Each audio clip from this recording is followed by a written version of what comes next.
반갑습니다. 하나님께서 오늘 우리에게 주신 말씀은 고린도전서 16장 1절에서 12절까지입니다. 성도들을 도우려고 모으는 헌금에 대하여 말합니다. 내가 갈라디아 여러 교회에 지시한 것과 같이 여러분도 그대로 하십시오. 매주 첫날에 여러분은 저마다 수입에 따라 얼마씩을 따로 저축해 두십시오. 그래서 내가 갈 때에 그제야 헌금하는 일이 없어야 할 것입니다.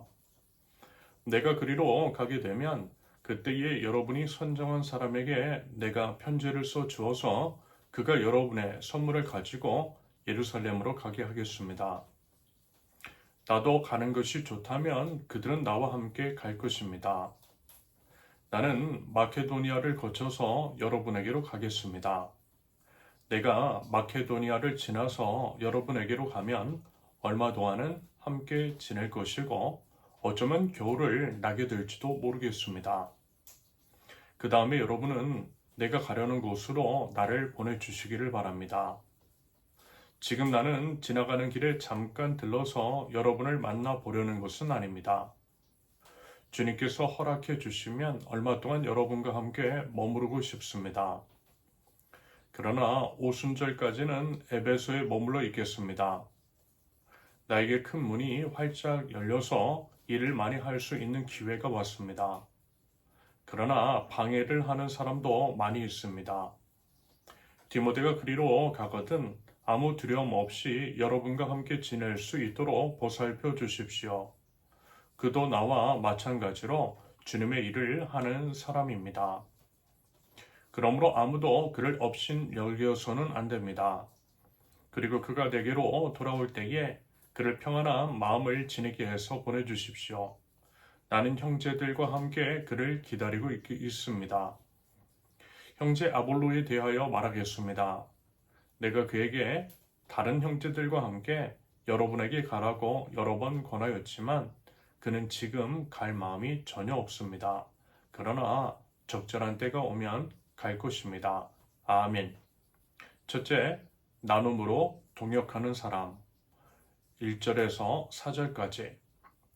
사도 바울은 예루살렘 교회의 어려운 성도들을 돕기 위한 헌금에 대해서 이야기를 합니다. 그러면서요, 사도 바울이 고린도 교회에 권하는 방식, 그 방식은요, 매우 구체적이었어요. 매주 첫날, 즉 매주일마다 저마다 수입에 따라 얼마씩을 따로 미리 저축해 두라는 것. 여기서 이제 주목해야 할 것은요, 이것이 이제 즉흥적인 헌신이 아니라 계획적이고 정기적인 헌신이라는 것입니다. 다시 말해서 사도 바울이 도착한 뒤에 갑자기 모금을 시작하는 것이 아니라 미리미리 준비해 두라는 거예요. 아울러 능력과 형편에 맞게 헌신하라는 의미일 것입니다. 많이 가진 사람은 많이, 적게 가진 사람은 적게, 각자의 수입에 따라 하는 헌금. 그러면서 이제 모두가 함께 참여하는 나눔, 바로 이제 그것을 이야기하고 있습니다. 하면 우리가 기억해야 할 것은 이것이 이제 단순히 돈에 관한 이야기는 아니더라는 것. 오히려 이것은요, 그리스도의 몸된 교회가 어떻게 이제 서로 연결되어 있는지를 보여주는 것 같아요. 사실 이제 고린도의 이제 성도들과 예루살렘의 성도들은 서로 한 번도 만난 적이 없을 수 있어요. 하지만 그럼에도 이제 그들 모두는요, 예수님 안에서 한 몸이라는 거죠. 그러므로 한 몸으로서 서로에게 이제 관심을 가지고 서로 돕는 것, 이것이 바로 교회 공동체의 모습입니다. 그렇다면 여러분, 우리는 과연 어떻습니까? 우리의 나눔과 헌신은 즉흥적입니까? 아니면 계획적입니까? 혹시 이제 여유가 생기면 나누겠다라고 미루고 있는 것은 혹시 아닌지, 부디 이제 각자의 형편에 따라 미리 준비할 수 있기를 바랍니다. 작은 것이라도 계획적으로, 정기적으로 습관처럼 나누는 삶, 이것이요, 동역자로서의 첫걸음일 것입니다. 둘째, 사명의 길에서 동역하는 사람. 5절에서 9절까지. 사도 바울은요, 자신의 이제 여행 계획에 대해서 나눠요. 마케도니아를 거쳐 고린도로 가겠다라고 하는 계획. 그리고 이제 가능하다면 그들과 함께 얼마 동안 혹은 겨울을 지낼 수도 있다라고 하는 그러한 바람을 전합니다. 그러면서 이제 흥미로운 점은요. 사도 바울이 이 계획을 절대적인 것으로 말하지는 않았다라는 거죠. 본문 7절에서 언급을 하고 있는 것처럼 주께서 허락하시면 이라고 하는 단서를 분명히 붙이고 있습니다. 그리고 이제 사도 바울은요, 자신이 이제 지금 에베소에 머무는 이유를 설명해요. 9절, 나에게 큰 문이 활짝 열려서 일을 많이 할 수 있는 기회가 왔습니다. 그러나 방해를 하는 사람도 많이 있습니다. 기회와 어려움이 동시에 존재하는 것, 그것이 바로 에베소, 사도 바울이 머물기로 선택한 자리였어요. 여러분, 우리는 흔히요, 문이 열린 것과 어려움이 없는 곳, 이런 것을 같은 것으로 생각하는 것 같습니다. 하지만 이제 보시다시피요, 사도 바울에게 있어서 진짜 기회의 자리는 오히려 도전과 반대가 있는 자리였습니다. 그리고 그는요, 그 자리를 결코 피하지 않았다라는 거죠. 여러분, 우리가 이제 서 있는 일터와 가정, 그리고 이제 교회 공동체는요, 어쩌면요, 결코 이제 쉽지 않은 자리일 수 있어요. 관계가 어려울 수 있고요. 우리가 이제 이해받지 못할 수도 있고요. 이런저런 힘듦이 있을 수도 있다라고 봅니다. 하지만 뭐라고요? 그것이 바로 하나님께서 열어두신 기회의 문이 있을 수 있다라는 것.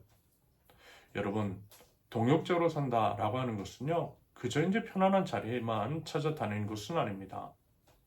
오히려 우리 이제 주님께서 열어주신 기회의 문이 있다라고 한다면요, 설령 어려움이 있다 할지라도 그 자리에 머무는 용기를 갖는 것이라는 거죠. 한편 앞서 살펴보았듯이 사도 바울의 계획에는요, 주님께서 허락하시면 이라고 하는 단서가 있었어요. 맞아요, 여러분. 우리 역시 계획을 세우기는 하지만 그 계획 위에 하나님의 주권을 인정하는 겸손함이 필요하다라고 하는 것. 여러분, 우리 꼭 기억하면 좋겠습니다. 부디 그와 같은 모습이 저와 여러분들에게 있을 수 있기를 바랍니다. 셋째, 사람을 세우며 동역하는 사람. 10절에서 12절까지. 마지막으로 사도 바울은 두 사람, 즉 디모데와 아볼로에 대해서 이야기를 해요. 디모데에 대해서는 그가 이제 고린도에 가면 두려움 없이 함께 있을 수 있도록 보살펴달라라고 이제 부탁을 합니다. 그러면서 아무도 이제 그를 업심 여기지 않도록 당부해요. 사실요, 디모데는 이제 젊은 동역자였죠. 경험이 많지 않았어요. 그래서 이제 고린도 교회 안에 있는 영향력 있는 사람들, 그리고 이제 나이가 많은 사람들 앞에서 위축될 수도 있었을 것입니다. 말하자면 이런 이유에서 사도 바울은 이 젊은 동역자를 보호하고 존중해 달라고 미리 부탁을 했던 거죠. 반면에 아볼로에 대해서는 전혀 다른 방식으로 말합니다. 사도 바울은요, 아볼로에게 여러 번 고린도에 가라고 권했지만 아볼로는 지금은 갈 마음이 없는 것 같아요. 그런다고 해서 사도 바울은 이것을 강요하지는 않는 것 같습니다.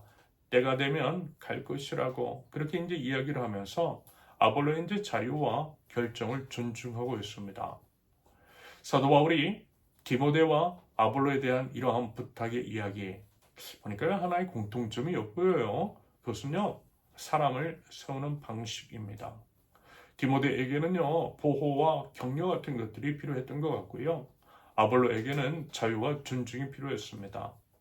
이처럼 동역자를 세운다라고 하는 것은요, 모든 사람을 똑같이 천편일률적으로 대하는 것은 아닙니다. 오히려 사도 바울이 그랬던 것처럼 그 사람에게 필요한 것들을 알아보고 그에 맞게 대하는 것이 맞는 것이겠죠. 여러분, 우리 세우는 교회 공동체 안은요, 디모데처럼 아직 어리고 연약한 지체 있어요. 우리는 그들을 무시하거나 가볍게 여기지 않고 따뜻하게 품어 주어야만 할 것입니다. 동시에요, 아볼로처럼 자기 자신의 때와 방식이 있는 지체들도 있어요. 우리는요, 그들을 우리 기준으로 몰아세우지 않고 존중하면서 기다려줄 줄 알아야 할 것입니다. 다시 말해, 연약한 사람은 보호와 격려로, 자신의 길을 가는 사람은 존중과 기다림으로, 이렇게 이제 서로를 세워가는 공동체가 건강한 동역자의 공동체인 줄로 믿고요.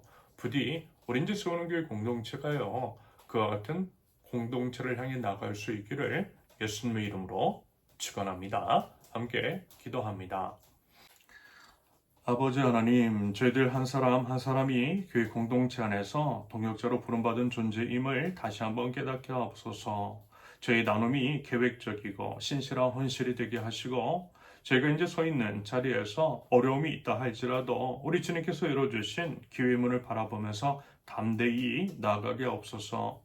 저희 곁에 연약한 이들을 품어주고 다른 이들의 때와 결정을 존중할 수 있는 넓은 마음을 주셔서 서로 함께 아름답게 세우는 교회 공동체 될 수 있도록 주님 인도하여 주옵소서. 예수님의 이름으로 기도합니다. 아멘. 하나님께서 오늘 우리에게 주신 말씀과 각자의 기도 제목을 놓고 우리 잠시 기도합니다.